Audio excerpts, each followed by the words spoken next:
Bismillahirrahmanirrahim.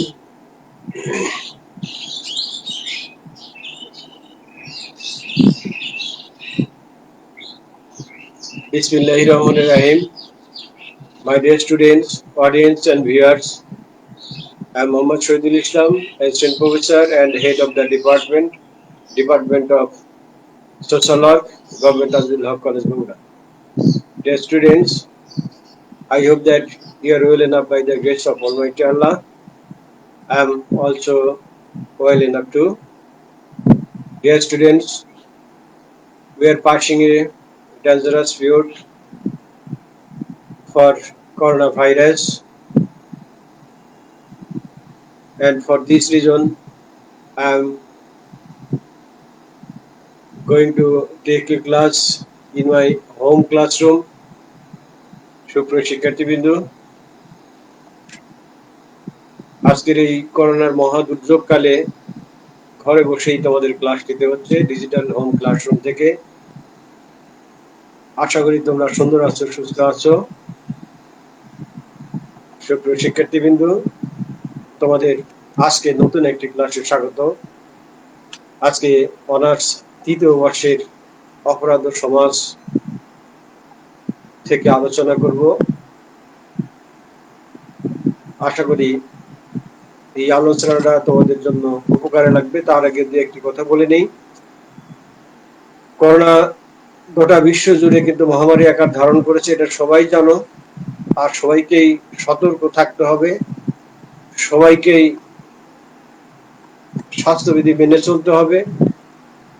সুপ্রিয় শিক্ষার্থীবৃন্দ, গণপ্রজাতন্ত্রী বাংলাদেশ সরকারের স্বাস্থ্য মন্ত্রণালয় যে সমস্ত দিক নির্দেশনা আমাদেরকে দিয়েছেন এবং বিশ্ব স্বাস্থ্য সংস্থা আমাদেরকে যে সমস্ত দিক নির্দেশনা দিয়েছেন, অবশ্যই সে সমস্ত দিক নির্দেশনা বা গাইডলাইন্স গুলো আমাদেরকে ফলো করতে হবে। কেন আমাদেরকে সুস্থ থাকতে হবে, নিজেদের সুস্থ থাকতে হবে, পরিবারকে সুস্থ সুরক্ষিত রাখতে হবে, সমাজকে এবং দেশকে সুরক্ষিত রাখতে হবে। শিক্ষার্থীবৃন্দ, আর পাশাপাশি আমাদের লেখাপড়াগুলো চালিয়ে যেতে হবে। আশা করছি তোমরা লেখাপড়া সুন্দরভাবে করে যাচ্ছ। ওমর ফারুক, আসসালামু আলাইকুম। স্যার, ওয়ালাইকুম আসসালাম। ওমর ফারুক, কেমন আছো? ভালো আছো তো? ওমর ফারুকের মতো আরো যারা আছে, সবার সালাম নেওয়া এই মুহূর্তে সম্ভব নয়। ধরে নাও যে সবার সালামই আমি নিচ্ছি এবং সবারই অগ্রিম সালাম, এবং যারা সালাম দিয়েছে সবারই সালামের উত্তর দিচ্ছি। তোমাদের কমেন্টস আমি দেখতে পাচ্ছি, যারা যারা কমেন্টস করছে। সুপ্রিয় শিক্ষার্থীবৃন্দ, গোটা বিশ্বে কিন্তু 1 কোটির বেশি মানুষ করোনা মহামারীতে আক্রান্ত হয়েছে এবং 5,15,000-এর বেশি মানুষ কিন্তু মারা গিয়েছে করোনাতে। সুপ্রিয় শিক্ষার্থীবৃন্দ, বাংলাদেশেও কিন্তু এই করোনার মহা দুর্যোগ থেকে কিন্তু রেহাই পাচ্ছে না। বাংলাদেশের প্রতিটি শহরে কিন্তু করোনা বিস্তার লাভ করেছে, কোভিড-19 ছড়িয়ে পড়ছে। এ থেকে সবাইকেই কিন্তু সতর্ক থাকতে হবে। সুপ্রিয় শিক্ষার্থীবৃন্দ, তাহলে আমরা আজকে চলো সবাই সতর্ক থাকি, পাশাপাশি নিজেদেরকে প্রস্তুত করি, নিজেদেরকে গড়ে তোলার জন্য, নিজেদের মানুষ হওয়ার জন্য, সমাজের বিবেকবান মানুষ হওয়ার জন্য, সুশিক্ষিত হওয়ার জন্য, এবং সমাজে যাতে আমরা কেউ বোঝা হয়ে না থাকি, সেই কারণে স্বাবলম্বিতা অর্জনের জন্য শিক্ষার প্রয়োজনীয়তা রয়েছে। আমরা কিন্তু লেখাপড়া এই ডিজিটাল হোম ক্লাসরুম থেকে, আমরা গৃহ অভ্যন্তর থেকেই কিন্তু তোমাদের ক্লাস নিচ্ছি। তোমাদেরও উচিত এই ক্লাস গুলো নিয়মিত দেখা এবং তোমাদের উচিত লেখাপড়া করা। সুপ্রিয় শিক্ষার্থীবৃন্দ, তাহলে আমরা মূল আলোচনায় ফিরে যাচ্ছি। আমাদের আজকের আলোচ্য বিষয় অপরাধের ধারণা প্রথমে দেব, অপরাধের ধারণা। এরপর আমরা সময় পেলে অপরাধের কারণগুলো আমরা উদ্ঘাটন করব। সুপ্রিয় শিক্ষার্থীবৃন্দ, বলা হয়ে থাকে, to conceive a crimeless society is practically impossible, অর্থাৎ অপরাধবিহীন সমাজ বাস্তবে প্রায় অসম্ভব। তার মানে আমরা এটা বলতে পারি, পৃথিবীর প্রতিটি সমাজে কম বেশি কিন্তু অপরাধ বিদ্যমান, কোন সমাজই কিন্তু অপরাধ মুক্ত নয়। সুপ্রিয় শিক্ষার্থীবৃন্দ, ডুরকেইম বলেছেন, ক্রাইম ইজ এ নর্মাল ফিনোমেনা, অর্থাৎ ক্রাইম একটি স্বাভাবিক ঘটনা, এবং তিনি কিন্তু এই crime as a normal phenomena নামক একটা গ্রন্থ রচনা করেন, এবং সেই গ্রন্থতেও কিন্তু বলেছেন a society composed of persons with angelic qualities would not be free from violation of the norms of that society. অর্থাৎ কোন একটি সমাজ স্বর্গীয় গুণ সম্পন্ন মানুষ দ্বারা গঠিত হলেও, ব্যক্তি দ্বারা গঠিত হলেও, সেই সমাজের নিয়ম নীতি ভঙ্গ থেকে সেই মানুষগুলো কিন্তু মুক্ত নয়। তার মানে কি? তার মানে হচ্ছে যে তুমি ফেরেশতা রূপী মানুষকেও যদি একটি সমাজে বাস করতে দাও, তারাও কিন্তু সেইখানে কেউ না কেউ অপরাধ করে। সুপ্রিয় শিক্ষার্থীবৃন্দ, অর্থাৎ সকল সমাজে আমরা অত অপরাধ প্রবণতা দেখতে পাই। কোন সমাজই অপরাধ মুক্ত নয়, কোন সমাজই কিন্তু ত্রুটি মুক্ত নয়। তাহলে অপরাধ বলতে কি বোঝায়? সুপ্রিয় শিক্ষার্থীবৃন্দ, সমাজবিজ্ঞানী, মনোবিজ্ঞানী, সমাজকর্মী, অপরাধ বিজ্ঞানী, আইন বিশেষজ্ঞ, বিভিন্ন জন তাদের বিভিন্ন দৃষ্টিকোণ থেকে অপরাধকে ব্যাখ্যা করেছে। ধর্মীয় দৃষ্টিকোণ থেকে কিন্তু একভাবে অপরাধকে ব্যাখ্যা করা হয়েছে, সমাজতান্ত্রিক দৃষ্টিকোণ থেকে একভাবে ব্যাখ্যা করা হয়েছে, আইনের দৃষ্টিকোণ থেকে আরেকভাবে ব্যাখ্যা করা হয়েছে। সুপ্রিয় শিক্ষার্থীবৃন্দ, যেভাবে ব্যাখ্যা করা হোক না কেন, অপরাধকে আমরা একটি পূর্ণাঙ্গ ভাবে সংজ্ঞায়িত করব। তাহলে আমরা সাধারণভাবে কি বলতে পারি অপরাধ কি? অপরাধ হলো এমন কিছু আচরণের সমষ্টি যেগুলো সমাজ অনুমোদিত নয় বা রাষ্ট্র অনুমোদিত নয়। এই ধরনের আচরণের সমষ্টি হলো অপরাধ। অর্থাৎ একটি সমাজ বা রাষ্ট্র যে সমস্ত কাজ করতে বলে সেই সমস্ত কাজ না করা, আর যে সমস্ত কাজ করতে নিষেধ করে সেই সমস্ত কাজ করাই হলো সমাজের দৃষ্টিকোণ থেকে অপরাধ। সুপ্রিয় শিক্ষার্থীবৃন্দ, আইনের দৃষ্টিকোণ থেকে একই রূপ সংজ্ঞা প্রদান করা যেতে পারে। দেশ, যে কোনো একটি দেশে যে একটি নির্দিষ্ট ভূখণ্ডে আমরা বাস করি, সেই ভূখণ্ডে সেই স্বাধীন রাষ্ট্র কর্তৃক কতিপয় নিয়ম নীতি, কতিপয় বিধিনিষেধ, কতিপয় আইন প্রণয়ন করা মানুষের আচরণ নিয়ন্ত্রণের। এই যে রাষ্ট্র কর্তৃক যে সমস্ত বিধিনিষেধ, আইন বা অর্ডিন্যান্স প্রণয়ন করা হয়, এগুলো ভঙ্গ করাই হলো সেই রাষ্ট্রের জন্য অপরাধ। যেমন আমাদের দেশে কিন্তু অনেক আইন আছে।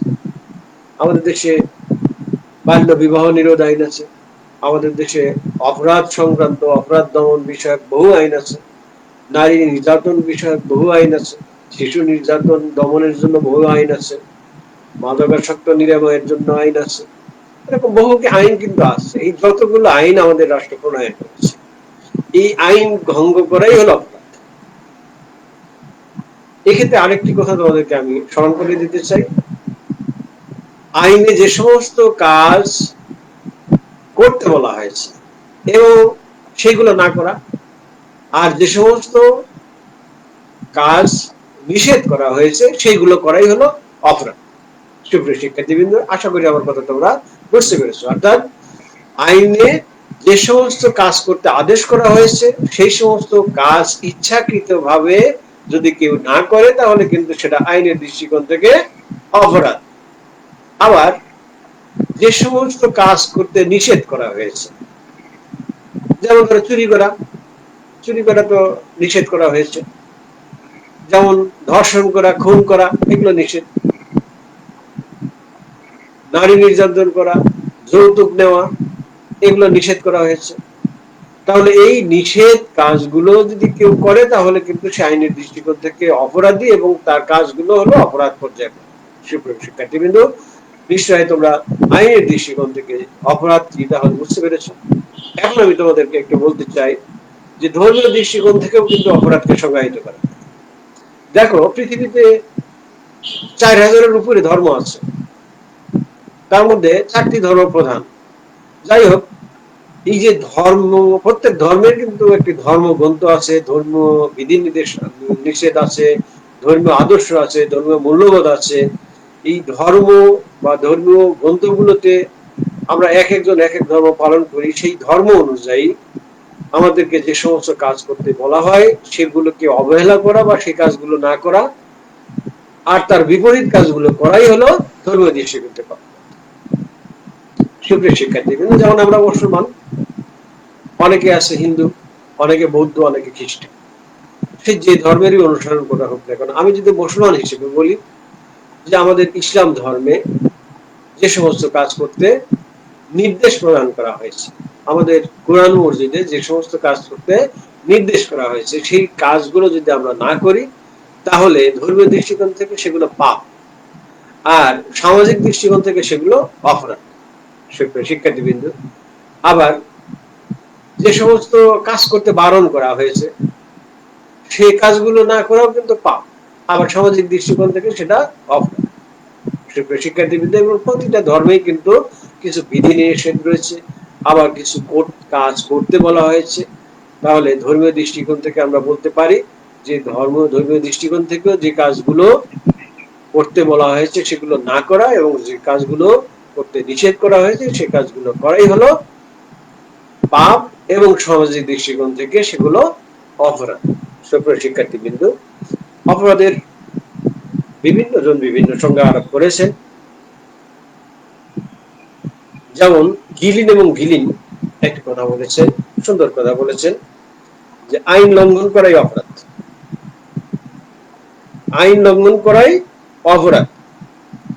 সাদারল্যান্ড একই কথা বলেছেন, ইএইচ সাদারল্যান্ড, তিনি বলেছেন আইন লঙ্ঘনই অপরাধ, যেখানে কোনো আইন নেই সেখানে কোনো অপরাধ নেই। যখন কোনো আইন পাশ করে বলবৎ করা হয় তখন তার পূর্বে যে কর্ম অপরাধমূলক ছিল না, তারপরে অপরাধে পরিণত হয়।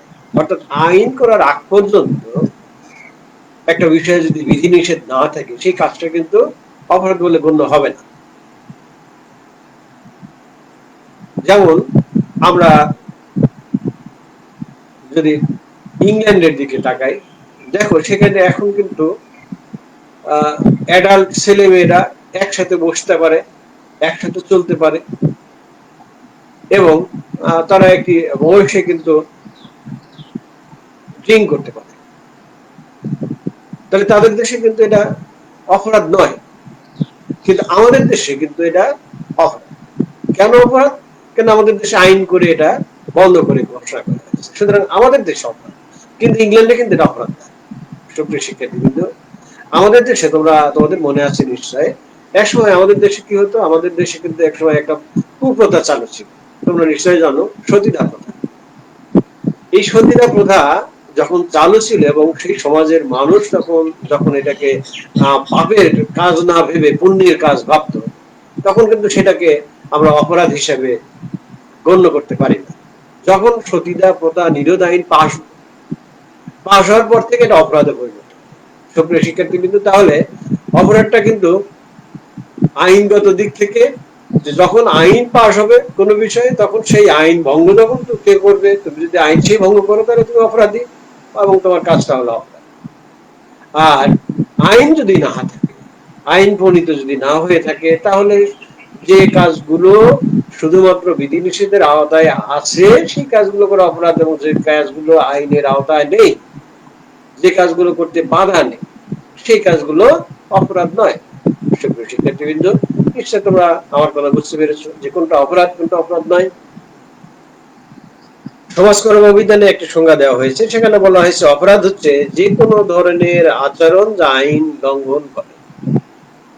অর্থাৎ আমাদের সমাজকর্ম যে বিধান রয়েছে সেখানে কিন্তু সোশ্যাল ডিকশনারিতেও কিন্তু সেই সমস্ত আচরণকে অপরাধ হিসেবে গণ্য করা হয়েছে যেগুলো আইনকে লঙ্ঘন করে, অর্থাৎ আইন লঙ্ঘনকারী কাজই হলো অপরাধ। সুপ্রিয় শিক্ষার্থীবৃন্দ, TR Richard shepherd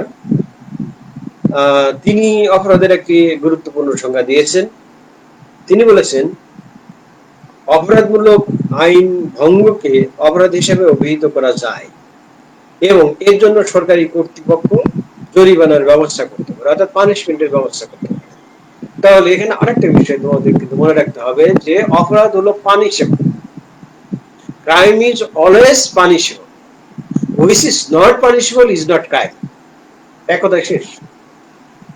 That means punishable activities is crime and unpunishable activities is not crime.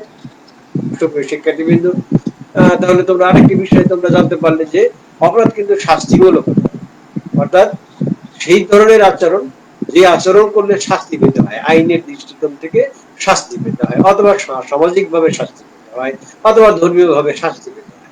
শাস্তির বিষয়টা যেখানে জড়িত নেই সেটা কিন্তু অপরাধ। সুপ্রিয় শিক্ষার্থীবৃন্দ, রবার্টসন একটা সংজ্ঞা দিয়েছেন।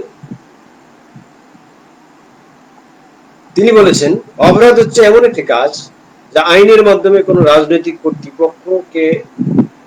কর্তৃপক্ষ নিষিদ্ধ করে। রাজনৈতিক আসলে কর্তৃপক্ষ বলতে সার্বভৌম কর্তৃপক্ষকে বোঝানো হয়েছে, অর্থাৎ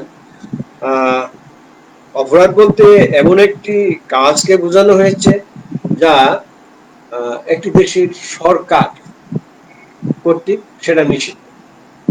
আর সরকার কিন্তু রাজনৈতিক দলই হয়েছে, সাধারণত রাজনৈতিক দলগুলি সরকার পরিচালনা করে। সুপ্রিয় শিক্ষার্থীবৃন্দ, স্টিফেন আরেকটি সংজ্ঞা দিয়েছেন। তিনি বলেছেন, অপরাধ হচ্ছে সেই সব কাজ করা বা না করা যার জন্য আইন শাস্তি বিধান করে। অর্থাৎ এখানেও কিন্তু একই কথা আবার চলে আসছে, সেটা হলো কাজ করা বা না করা। তুমি এমন কাজ করলে যেটা আইনে বাধা আছে, সেটা লঙ্ঘন করে করলে তাহলে সেটা অপরাধ। আর এমন কিছু কাজ আছে তোমাকে বলা হয়েছে করার জন্য তুমি করো না বা তুমি করছো না, সেটাও অর্থাৎ করা বা না করা, দুটাই কিন্তু অপরাধ। সুপ্রিয় শিক্ষার্থীবৃন্দ, তাহলে অপরাধের অনেকগুলো চমৎকার আমরা সংজ্ঞা শুনলাম। তোমরা অনেকগুলো সংজ্ঞা কিন্তু শুনতে পেরেছো যে অপরাধের কিন্তু অনেকগুলো সংজ্ঞা রয়েছে এবং অনেকভাবেই অপরাধকে ব্যাখ্যা করা যায়। সবশেষে আমরা এটাই বলতে পারি যে অপরাধ হচ্ছে আইন ভঙ্গমূলক কাজ বা সমাজ বিরোধী কাজ বা রাষ্ট্র বিরোধী কাজ যার জন্য সমাজ বা রাষ্ট্র শাস্তি বিধান করে থাকে। সুপ্রিয় শিক্ষার্থীবৃন্দ, আশা করি অপরাধ সম্পর্কে তোমরা বুঝতে পেরেছো যে অপরাধটা কি। আমার মনে হয় তোমরা এই অপরাধের সংজ্ঞাগুলো সুন্দরভাবে এখন দিতে পারো। এখন আমি যাব যে অপরাধের কারণ কি, অপরাধের উৎস কি, অপরাধের শিকড়টা কোথায়। অপরাধের পিছনে কিন্তু নানাবিধ কারণ রয়েছে। বিভিন্ন অপরাধ বিজ্ঞানীরা বিভিন্ন ভাবে সেই কারণগুলো ব্যক্ত করেছেন। আমরা সংক্ষেপে কয়েকটি কারণ নিয়ে আলোচনা করি। প্রথমে আমি বলতে চাই বায়োলজিক্যাল কজেস, অর্থাৎ জৈবিক কারণ। সুপ্রিয় শিক্ষার্থীবৃন্দ, অপরাধ বিজ্ঞানী লম্ব্রোসও কিন্তু এই অপরাধ সংগঠনের ক্ষেত্রে জৈবিক কারণকে অনেকাংশেই দায়ী করেছেন, অর্থাৎ অপরাধ সংগঠনের জন্য মানুষের জৈবিক ত্রুটি অনেকাংশে কিন্তু দায়ী। তোমরা দেখে থাকবে যে অনেক মানুষ আছে যারা দৈহিকভাবে প্রতিবন্ধী, বিকলাঙ্গ, অক্ষম বা অসুস্থ। এই যে বিকলাঙ্গ মানুষ, দৈহিকভাবে অক্ষম মানুষ, এরা কিন্তু অনেক সময় নিজেদেরকে সমাজের বাইরের একটা মানুষ মনে করে। তারা তাদের কাজকর্ম সুষ্ঠুভাবে পরিচালনা করতে পারে না, সমাজের মানুষের সাথে সুষ্ঠুভাবে মিশতে পারে না এবং হীনমন্যতায় ভাবে। এই হীনমন্যতা থেকে তারা কিন্তু অনেক সময় অপরাধের সাথে জড়িয়ে পড়ে। সুপ্রিয় শিক্ষার্থীবৃন্দ, আবার অনেকে কিন্তু দৈহিক কারণ, তোমরা দেখবে যে কিছু কিছু মানুষ আছে তাদের দৈহিক বিশাল অবস্থা আমরা দেখতে পাই, যেটাকে জায়ান্ট ফিগার। এই জায়ান্ট ফিগারের লোকগুলো কিন্তু অনেক সময় প্রভাব প্রতিপত্তি জোর করে বিস্তার করার চেষ্টা করে এবং সেখানে কিন্তু অপরাধ সংঘটিত হতে পারে। সুপ্রিয় শিক্ষার্থীবৃন্দ, শুধু জায়ান্ট ফিগার না, অর্থাৎ অস্বাভাবিক ফিগারের অনেক মানুষ রয়েছে যারা কিন্তু অপরাধের সাথে যুক্ত হয়ে পড়ে। এরপরে মনস্তাত্ত্বিক কারণের কথা আমি বলবো, বা সাইকোলজিক্যাল কজেস। ব্যক্তিত্বের বিকাশের ত্রুটি থাকলে অপরাধ প্রবণতা দেখা দেয়, কেননা ব্যক্তির তখন সামঞ্জস্য বিধানে, অর্থাৎ সমাজের সাথে সামঞ্জস্য বিধানের সমস্যা হয়। ব্যক্তি নিরাপত্তাহীনতায় ভোগে এবং পরমিন নির্ভরশীল হয়ে পড়ে মনস্তাত্ত্বিক কারণে। অনেক সময় তোমরা দেখে থাকবে অতিরিক্ত আদর এবং স্নেহ, এটাতে কিন্তু অনেক ছেলে মেয়ে অপরাধ প্রবণ হয়ে পড়তে পারে। পিতামাতার অতি শাসন যেমন ভালো নয়, বা নিকট আত্মীয়দের নিকট জনদের অতি শাসন যেমন ভালো নয়, আবার অতি আদরও তেমনি ভালো নয়। অতি শাসনেও বাচ্চা কাচ্চারা নষ্ট হয়ে যেতে পারে, অতি আদরেও বাচ্চা কাচ্চারা নষ্ট হয়ে যেতে পারে এবং তারা একসময় ক্রাইমের সাথে জড়িত হতে পারে। সুপ্রিয় শিক্ষার্থী বিন্দু, শুধু বাচ্চা কাচ্চার কথাই বলবো না, এখানে অনেকগুলো বিষয় আছে মনস্তাত্ত্বিক। বড় মানুষেরাও কিন্তু মনস্তাত্ত্বিক ভাবে যখন দুর্বল হয়ে পড়ে, তারাও কিন্তু অনেক সময় অপরাধ প্রবণ হয়ে পড়তে পারে। অনেকের উচ্চাকাঙ্ক্ষা থাকে, হতাশা থাকে, হতাশায় নিমজ্জিত হয়ে পড়ে। একটি পাওয়ার আকাঙ্ক্ষা যখন পূর্ণ না হয়, সেটা প্রেমের ব্যর্থতা থেকেই হোক, আর চাকরি না পাওয়ার কারণেই হোক, যেটার কারণেই হোক না কেন, অনেক সময় মানুষ কিন্তু সেই না পাওয়ার বেদনা থেকে অপরাধ প্রবণ হতে পারে। সুপ্রিয় শিক্ষার্থীবৃন্দ, অর্থাৎ যে যে বিষয়গুলো মানুষের উপরে নেতিবাচক প্রভাব ফেলে, সেই নেতিবাচক প্রভাবের ফলে মানুষের মানসিক অবস্থা যখন খারাপ হয়ে যায়, তখন সে অপরাধ প্রবণ হয়ে গড়ে উঠতে পারে। সুপ্রিয় শিক্ষার্থীবৃন্দ, এরপরে অর্থনৈতিক কারণ রয়েছে অপরাধের। অর্থনৈতিক কারণের মধ্যে অনেক বিষয় জড়িত রয়েছে, যেমন বেকারত্ব। সুপ্রিয় শিক্ষার্থীবৃন্দ, যে সমস্ত মানুষ বেকার, সক্ষমতা থাকতেও কাজ করতে পারে না, নিজের জন্য উপার্জন করতে পারে না, পরিবারকে কোনো কিছু দিতে পারে না, সমাজের প্রতি কোনো অবদান রাখতে পারে না, তারা কিন্তু অসহায়। এবং এই অসহায়ত্ব থেকে বাঁচার জন্য তারা কিন্তু অনেক সময় ক্রাইমে জড়িয়ে পড়ে, অপরাধে জড়িয়ে পড়ে। সুপ্রিয় শিক্ষার্থীবৃন্দ, আরেকটি বিষয় এখানে, সেটা হলো যে বেকার মানুষ অনেক সময় নিজের বাঁচার তাগিদেও যখন দেখা যায় মৌল মানবিক চাহিদাই সে পূরণ করতে পারছে, তখন কিন্তু অনেক সময় অপরাধমূলক কর্মকাণ্ডে জড়িয়ে পড়ে। সুপ্রিয় শিক্ষার্থীবৃন্দ, আরেকটি বিষয় আমরা দেখতে পাই, সম্পদের অসম বন্টন। সম্পদের অসম বন্টনও কিন্তু অপরাধ প্রবণতার জন্য কিছুটা হলেও দায়ী।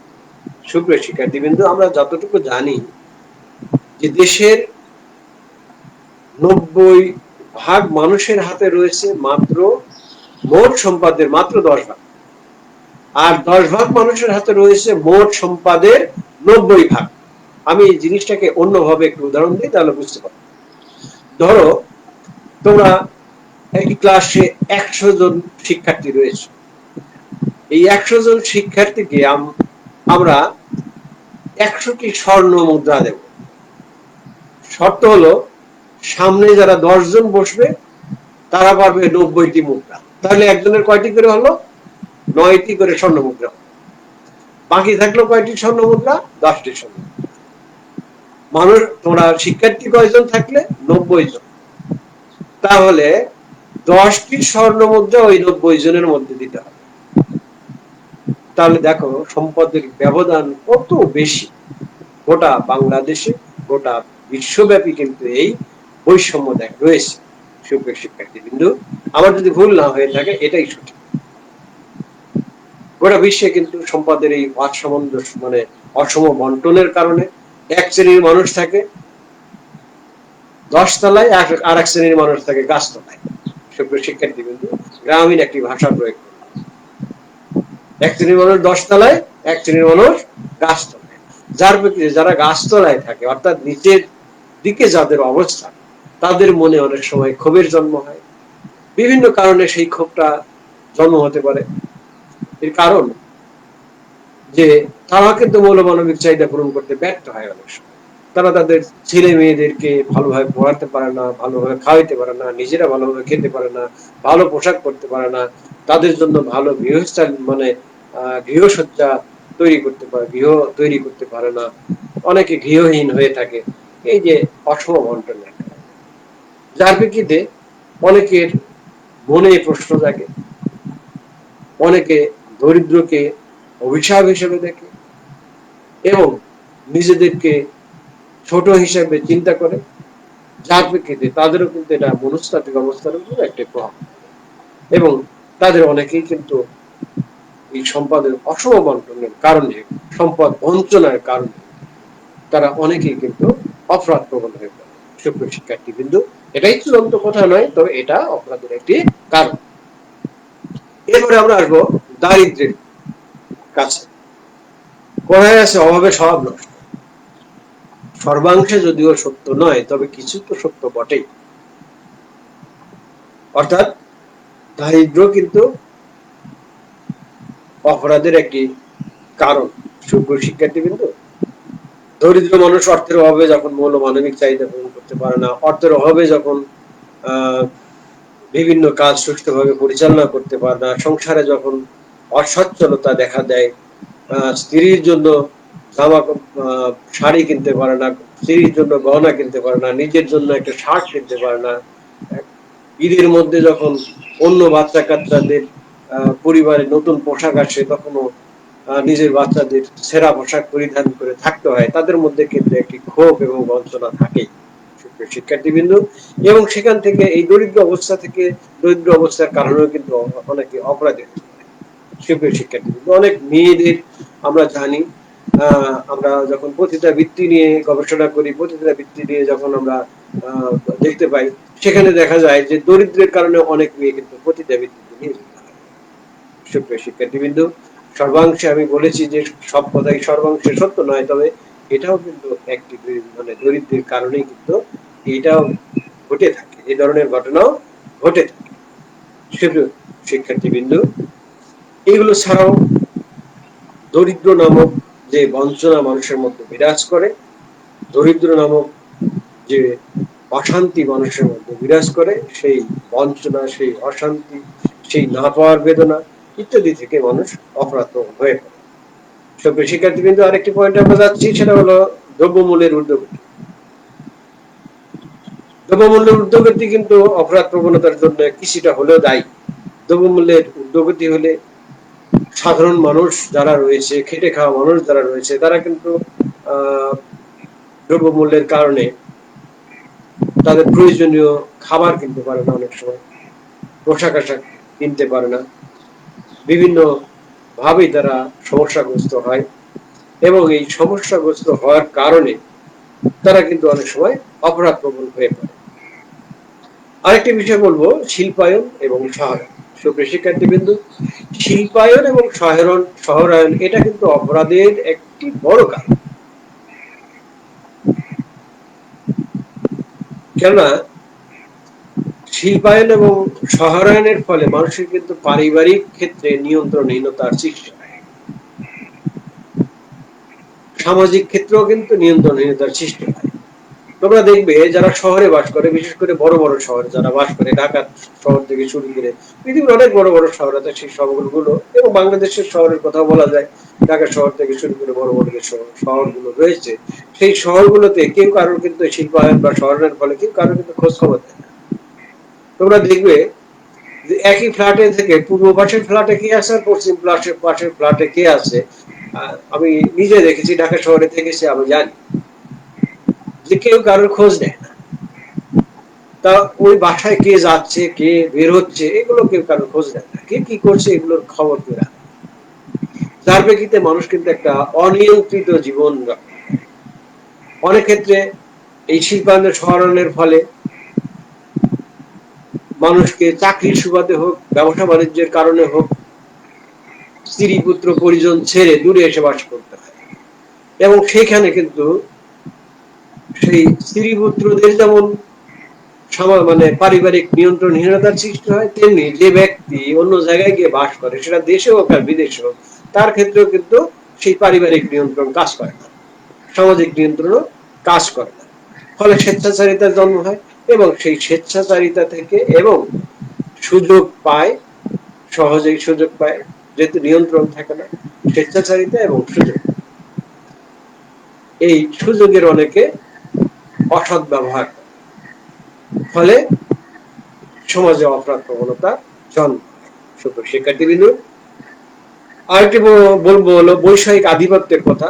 তোমরা জানো সম্পদের জারি, মানে সম্পদ নিয়ে অনেক সময় মানুষের কিন্তু প্রত্যেকটা ব্যক্তিরই কিন্তু সম্পদ পেতে চায়, প্রত্যেকটা মানুষ, এক্সেপশনাল আছে সেটা ভিন্ন কথা।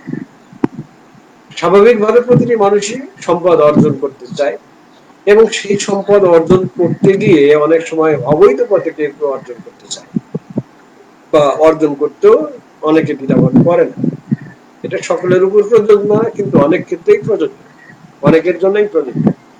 এই যে অবৈধ পন্থায় বৈষয়িক ভাবে লাভবান হওয়ার জন্য কেউ দুর্নীতি করে, কেউ ঘুষ খায়, কেউ চোরাচালানি করে, কেউ অনৈতিক ব্যবসা কার্য পরিচালনা করে, কেউ জুয়ার আসর বসায়, এভাবে কিন্তু অপরাধ প্রবণতা বৃদ্ধি পায়। শিক্ষার্থীবৃন্দ, আরেকটি কারণের কথা বলবো, ভৌগোলিক কারণ। শিক্ষার্থীবৃন্দ, প্রাকৃতিক কারণ বা ভৌগোলিক কারণেও কিন্তু মানুষ অপরাধ প্রবণ হতে পারে। আমরা দেখেছি চর অঞ্চলে অপরাধ বেশি সংঘটিত, এটা কিন্তু ভৌগোলিক কারণ। আবার পাহাড়ি অঞ্চলেও সমতল ভূমির চেয়ে বেশি অপরাধ সংঘটিত হয়। সুপ্রিয় শিক্ষার্থীবৃন্দ, ভৌগোলিক অবস্থান ভেদেও কিন্তু অপরাধ প্রবণতা কম বেশি রয়েছে। কোন কোন জায়গায় তোমরা দেখবে অপরাধ প্রবণতা অনেক কম, একেবারে যারা ব্যবসা বাণিজ্য করে কোন কোন জায়গায় এমনও আছে সেই ব্যবসা প্রতিষ্ঠান বন্ধ করে তারপরে আর একটা কাজ করে আবার ফিরে আসে, সে দোকানই বন্ধ করে না। আবার কোন কোন জায়গায় আছে যে দোকান খোলা থাকা অবস্থায় সেখান থেকে চুরি হয়ে যাচ্ছে। সুপ্রিয় শিক্ষার্থীবৃন্দ, কাজে এটা কিন্তু ভৌগোলিক কারণ অনেকটা নির্ভর করে। এরপরে আমরা বলবো নেতিবাচক সামাজিক পরিবেশ। তুমি যে সমাজে বাস করো, আমি যে সমাজে বাস করি, সেই সমাজ যদি একটি সুস্থ সমাজ হয় তাহলে অপরাধ প্রবণতা অনেকটা কমে যাবে। আর সমাজ যদি নিজেই, সেই সমাজ যদি অপরাধের উৎসস্থল হয় তাহলে সেই সমাজে অপরাধ প্রবণতা বৃদ্ধি পায়। সুপ্রিয় শিক্ষার্থীবৃন্দ, ভালো সমাজ মানুষের ভালো চরিত্র গঠনে সহযোগিতা করে, আর একটি নষ্ট সমাজ মানুষকেও কিন্তু নষ্ট করে দেয়, তার চরিত্রকে নষ্ট করে দেয় এবং অপরাধ প্রবণতা বৃদ্ধি করে। তোমাদের একটি উদাহরণ আমরা দিতে পারি। একটি স্বাভাবিক সমাজের কথা তোমরা চিন্তা করো, আর একটি পতিতালয়ের সমাজের কথা তোমরা চিন্তা করো।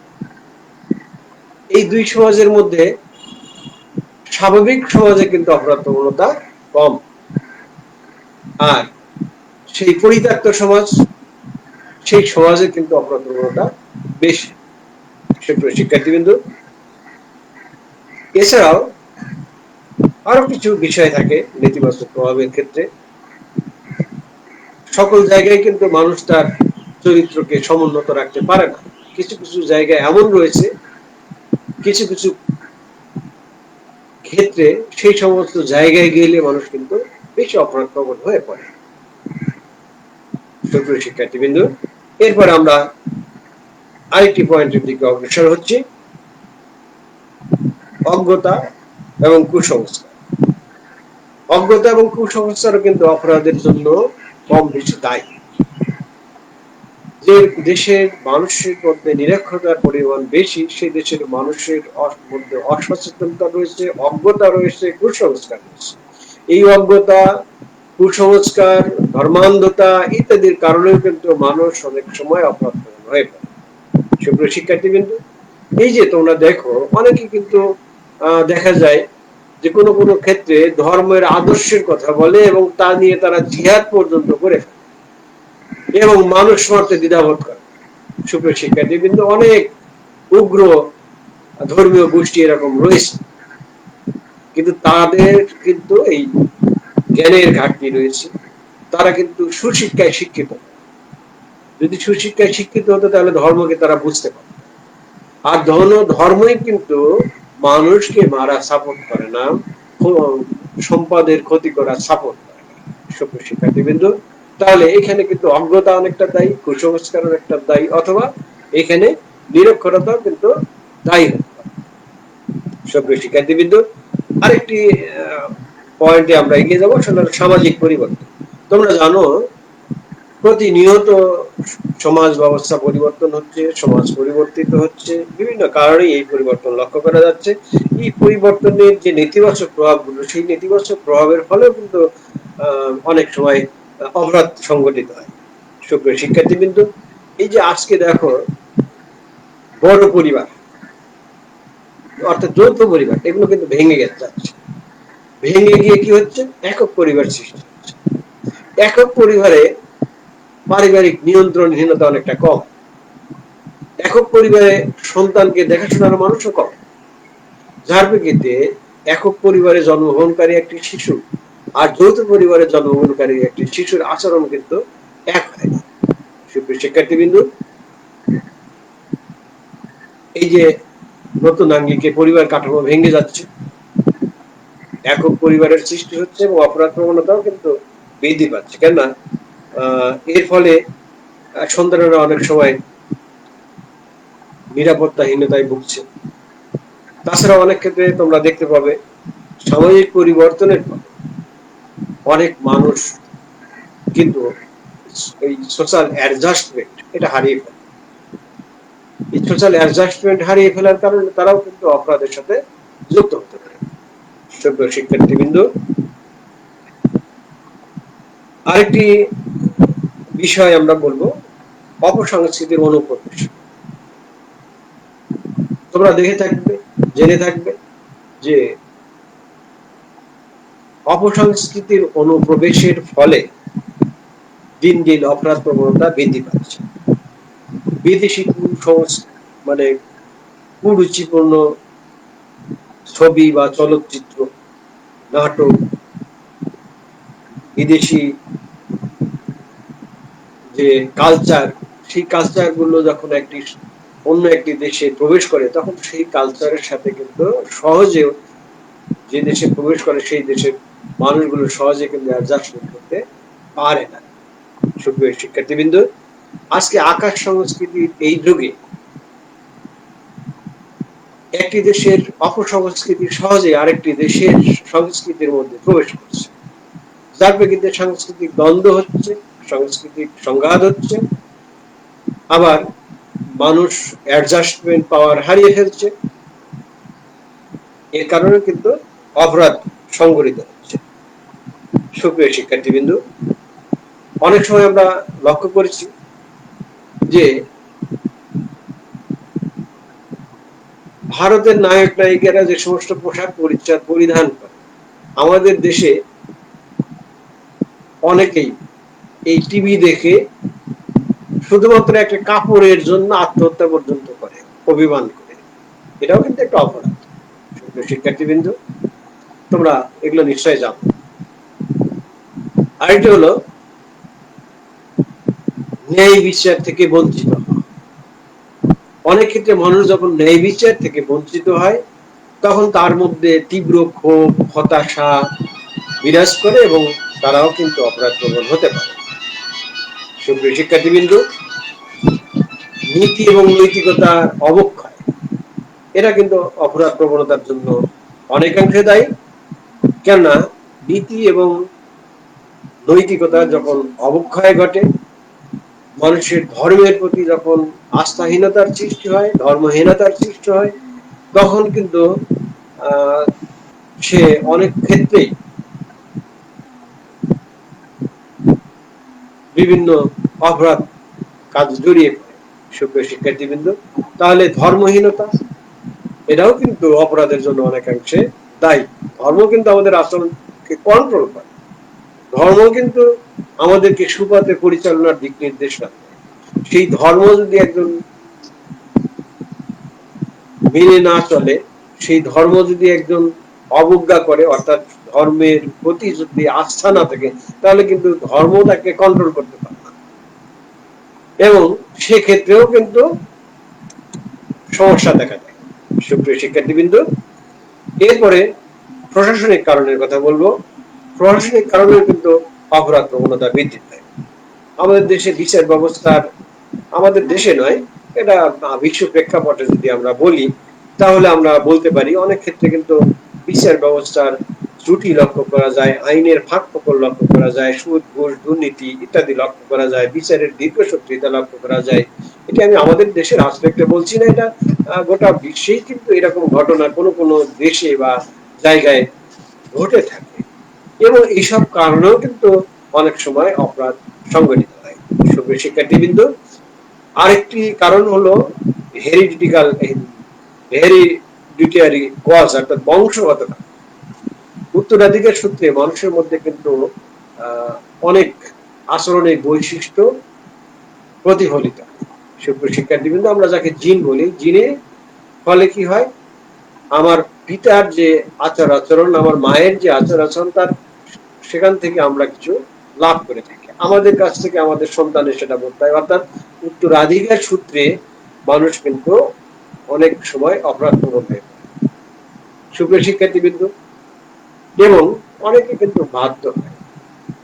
তোমরা দেখো যে উত্তরাধিকার সূত্রে অনেক কিছুই কিন্তু বর্তায়, সবকিছুই যে আমরা অর্জন করি তা কিন্তু নয়। দেখো, যে সমস্ত পরিবারের মানুষ রাজনীতি করে, সাধারণত তার ছেলে মেয়েরাও রাজনীতি করে। যে সমস্ত পরিবারের শিক্ষিত মানুষের পরিমাণ বেশি, তাদের সন্তানেরাও শিক্ষিত হয়। যে সমস্ত পরিবারে অপরাধ প্রবণতা বেশি, তাদের ছেলে মেয়ে কিন্তু অপরাধ প্রবণ হয়ে পড়ে ওঠে। সুপ্রিয় শিক্ষার্থীবৃন্দ, স্বাভাবিকভাবে কিন্তু আমরা লক্ষ্য করি, একজন চোর বাটপারের ছেলে মেয়ে খুব কমই কিন্তু ভালো মানুষে পরিণত হয়। ব্যতিক্রম তো অবশ্যই আছে, ব্যতিক্রম তো ব্যতিক্রম। একজন পতিতার ঘরে জন্ম নেওয়া বাচ্চা, সে কিন্তু স্বাভাবিক সমাজে স্বাভাবিকভাবে আসতে পারে না, আসে সেটা পরে। সুপ্রিয় শিক্ষার্থীবৃন্দ, তাহলে আমরা কি বললাম? আমরা বললাম যে বংশগত কারণে, পারিবারিক কারণেও কিন্তু বা বংশগত কারণেও কিন্তু অপরাধ সংঘটিত হয়। সুপ্রিয় শিক্ষার্থীবৃন্দ, এছাড়াও তোমরা দেখবে যুদ্ধ বিগ্রহ, যুদ্ধ বিগ্রহের কারণে কিন্তু অপরাধ সংঘটিত হয়। আমরা প্রথম বিশ্বযুদ্ধের কথা জানি, দ্বিতীয় বিশ্বযুদ্ধের কথা জানি। সেই প্রথম বিশ্বযুদ্ধ এবং দ্বিতীয় বিশ্বযুদ্ধে লক্ষ লক্ষ কোটি কোটি অপরাধ সংঘটিত হয়েছে। আমাদের দেশে মহান মুক্তিযুদ্ধ সংগঠনকালে মুক্তিযুদ্ধের সময় পাকিস্তানিরা কিন্তু বহু অপরাধ করেছে এবং অপরাধের সুযোগ তখন তৈরি হয়েছে। সুপ্রিয় শিক্ষার্থীবৃন্দ, তাহলে যুদ্ধ কিন্তু অপরাধের জন্য অনেকটা দায়ী। যুদ্ধ নিজেই একটা অপরাধ এবং সেটাও কিন্তু আরো অনেক অপরাধের সৃষ্টি করে। যুদ্ধের মাধ্যমে অনেক মানুষ কিন্তু গৃহহারা হয়ে পড়ে, কর্মহীন হয়ে পড়ে, বেকার হয়ে পড়ে, দারিদ্র হয়ে পড়ে। এরাও কিন্তু বিভিন্ন ভাবে অপরাধের সাথে পরবর্তীতে সংযোজিত হয়। সুপ্রিয় শিক্ষার্থীবৃন্দ, প্রাকৃতিক দুর্যোগ তোমরা নাম শুনেছ নিশ্চয়ই, ন্যাচারাল ডিজাস্টার, এর কারণেও কিন্তু অনেক সময় অপরাধ সংঘটিত হয়। কেননা ন্যাচারাল ডিজাস্টারের কারণে অনেক মানুষই তার ঘর বাড়ি খুইয়ে ফেলে, অনেক মানুষের সম্পদহানি ঘটে, অনেক মানুষ তার নিত্য প্রয়োজনীয় যে জিনিসপত্র তা কিনতে পারে না, ধ্বংস, টাকা পয়সা, সম্পদ ইত্যাদির হানি ঘটে, যার প্রেক্ষিতে তারা কিন্তু সুস্থ স্বাভাবিক জীবনে আর ফিরে আসতে পারে না এবং তাদের অনেকেই কিন্তু অপরাধ প্রবণতার শিকার। এছাড়া রাজনৈতিক কারণে কিন্তু অপরাধ সংগঠন হতে পারে। সুপ্রিয় শিক্ষার্থীবৃন্দ, তোমরা এই যে আমাদের পাশের দেশ মায়ানমারের কথা জানো, তাদের রাজনৈতিক সিদ্ধান্তের কারণে আজকে কি হয়েছে, হাজার হাজার লাখ লাখ রোহিঙ্গা তাদের ঘর বাড়ি ত্যাগ করে আমাদের বাংলাদেশে চলে এসেছে। এবং এই উদ্বাস্ত জনগোষ্ঠী বা শরণার্থ জনগোষ্ঠী, এদের যেহেতু কিছুই নেই, যার প্রেক্ষিতে এরাও কিন্তু না পাওয়ার বেদনা থেকে, বাড়ি ছেড়ে আসার বেদনা থেকে, মানসিকভাবে ক্ষত হয়ে মানসিকভাবে আহত হয়ে তারাও কিন্তু বিভিন্নভাবে অপরাধমূলক কর্মকাণ্ডের সাথে যুক্ত। সুপ্রিয় শিক্ষার্থীবৃন্দ, অপরাধের বহু এরকম কারণ রয়েছে। আমরা পরবর্তীতে এই অপরাধ কিভাবে মোকাবেলা করা যায় তা নিয়ে আলোচনা করব। যাওয়ার আগে আমি তোমাদের বলতে চাই, তোমরা যে যেখানেই থাকবে সুস্থ এবং সুন্দর থাকবে, প্রত্যেকেই সরকারি নিয়ম নীতি মেনে চলবে, যে সমস্ত আইন আছে আইন মেনে চলবে, ধর্মীয় মূল্যবোধ মেনে চলার চেষ্টা করবে, সামাজিক মূল্যবোধ মেনে চেষ্টা করবে, সমাজকর্মের যে মূল্যবোধ গুলো রয়েছে, পারস্পরিক সহযোগিতার নীতি, সেই আরো যে মূল্যবোধ গুলো রয়েছে সেগুলো মেনে চলার চেষ্টা করবে, নিজেদেরকে অপরাধ থেকে দূরে রাখবে, অপরাধমূলক কর্মকাণ্ড থেকে দূরে থাকবে, সন্ত্রাসীমূলক কর্মকাণ্ড থেকে দূরে থাকবে, এবং যেখানে সন্ত্রাসী কর্মকাণ্ড লক্ষ্য করা যায় অবশ্যই তোমাদের যদি কারো চোখে পড়ে অবশ্যই আইন শৃঙ্খলা বাহিনীকে খবর দিতে। সুপ্রিয় শিক্ষার্থীবৃন্দ, তোমরা সবাই ভালো থাকবে এই দোয়া করি, সুন্দর থাকবে, সুস্থ থাকবে, নিরাপদে থাকবে এই কামনা করি। আর আমার জন্য তোমরা সবাই দোয়া করবে, সৃষ্টিকর্তা আমাকে যাতে আর্থিক, মানসিক, সামাজিক সকল দিক থেকে সুরক্ষা প্রদান করে। সুপ্রিয় শিক্ষার্থীবৃন্দ, সবাই ভালো থাকবে, সুন্দর থাকবে। আল্লাহ হাফেজ।